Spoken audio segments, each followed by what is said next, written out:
If you had to pick the least known but most important verse in the Bible, what would you pick? There's lots of verses that everybody knows, like John 3:16 or something like that, right? People know those verses. But what verse do you know that you think is really important that no one ever thinks much about?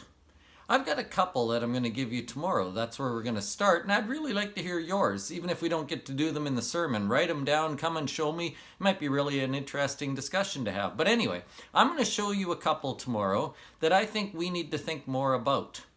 The sermon is called Recalculating. And these two verses pose a question that I think every one of us needs to answer each and every time we think about anything we're going to do. Recalculating is the title of the sermon. Then in Bible study, we're still in Mark chapter 15. In fact, now we're at the place where the soldiers are mocking Jesus, and then we're actually starting the crucifixion. So we'll talk a little bit about what happened around crucifixions. We'll talk about where that happened in the city of Jerusalem.